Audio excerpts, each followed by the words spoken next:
E aí pessoal, tudo bem? Eu sou Eduardo Matias e esse é o canal Roda a História, que é um projeto que fez uma pesquisa histórica e vai apresentar em 10 episódios a história de Roraima, desde a descoberta do Rio Branco pelos portugueses até a fundação de Boa Vista e o desenvolvimento da nossa cidade. Então, se você é um curioso de história, gosta de estudar história, curte o canal, acompanha e comenta. E não perca os próximos episódios. Vamos nessa aventura!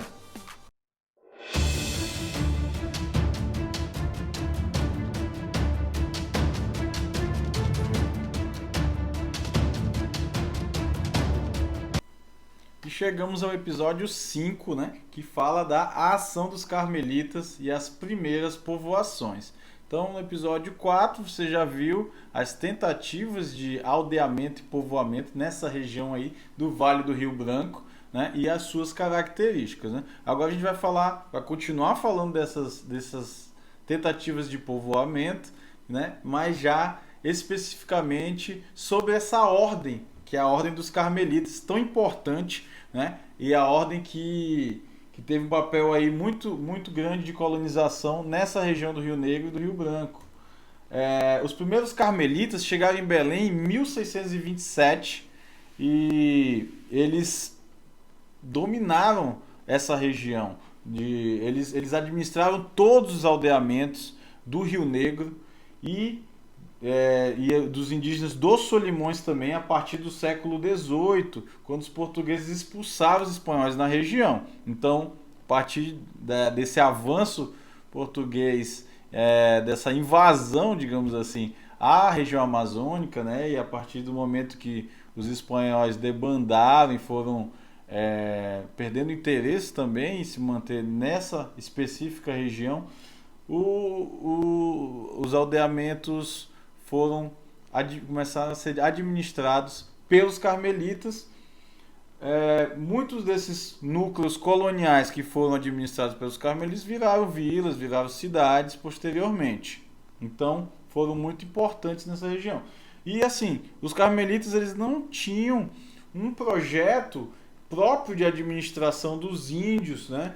Como eram os jesuítas, né? Os jesuítas eles se tornaram muito poderosos, né? Um poder paralelo, porque eles tinham a sua característica de administração dos índios e prosperaram com eles, né?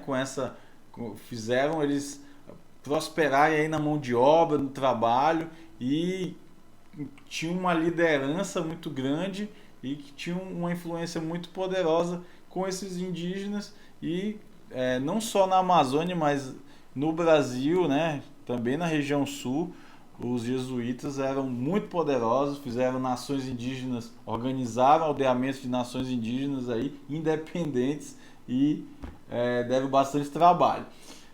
Já os carmelitas não, os aldeamentos dos carmelitas eram praticamente missões que viravam centro de fornecedor de mão de obra, né? Porque eles tinham aquele papel de catequização dos indígenas, de adaptação dos indígenas ao trabalho sedentário, né?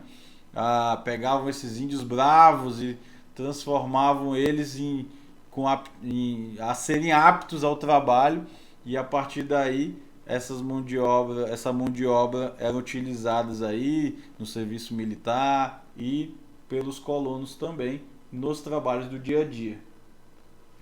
Então havia aí disputa, né, desses índios nativos aí que eram aprisionados, que vinham pelos descimentos, que eram aldeados, né? Havia disputa entre os colonos e os missionários.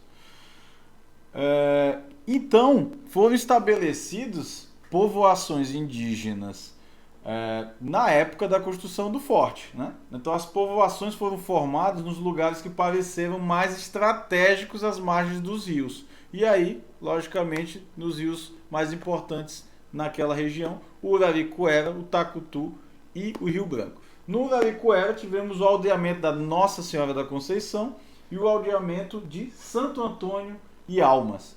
Já no Rio Tacutu, o aldeamento de São Felipe, que era localizado nas proximidades do Forte São Joaquim, e obviamente cumpria aí um papel de ocupação, né, e fornecimento de trabalhadores e de militares ali para o forte. O Rio Branco teve 3 aldeamentos também, então Santa Bárbara, Santa Isabel e Nossa Senhora do Carmo. Todos eles ali ficavam localizados entre a atual Boa Vista e o Forte São Joaquim.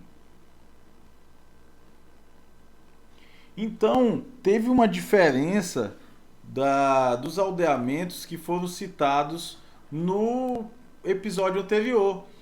Mudou-se a política em relação aos aldeamentos. O novo estilo de aldeamento foi definido pelo poderoso Marquês de Pombal, né? Que era chamado de Diretório dos Índios. A partir de 1757, substituiu as antigas aldeias de repartição. Né? Para quem não lembra, o Marquês de Pombal era um poderoso ministro do rei de Portugal. Ele teve um papel muito importante, ele tinha muito poder no reino. Vale lembrar que ele foi um cara que reconstruiu Lisboa depois do terremoto, com o maremoto que a cidade sofreu, e ele teve um papel decisivo de reformular Lisboa, uma cidade mais moderna, com uma nova arquitetura, inclusive.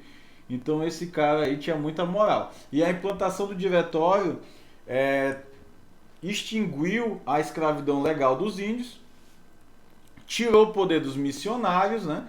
E deu aí então uma segurança jurídica e uma liberdade, né, digamos assim, pelo menos nas leis, uma maior liberdade aos indígenas. Então cada núcleo possuía um líder administrativo, e esse líder administrativo era chamado de diretor dos índios. Então o diretor dos índios era o administrador desse aldeamento, desse novo estilo de aldeamento até então. As 5 povoações fundadas, elas somavam aí um número de 1.019 índios, segundo os relatos da época, vivendo em conjunto com os militares e os religiosos, e, logicamente, serviam de mão de obra para essas classes, e que exploravam o trabalho dele. A partir de então, tinha tudo aí, parecia que ia dar certo, né? Porque você dá maior liberdade aos indígenas, as aldeias funcionavam com remuneração, na verdade com o pagamento. O pagamento não era dinheiro, era objetos, ferramentas, armamentos, utensílios, né? Então esse fluxo de mercadoria que ocorria no Rio Branco, né, em comunicação com o Rio Negro, era que garantia essa pacificação dos indígenas, porque eram recompensados pelo seu trabalho. E a partir do momento de que esses objetos, né, que eram recompensatórios aos indígenas, ficaram mais escassos, os problemas começaram a crescer.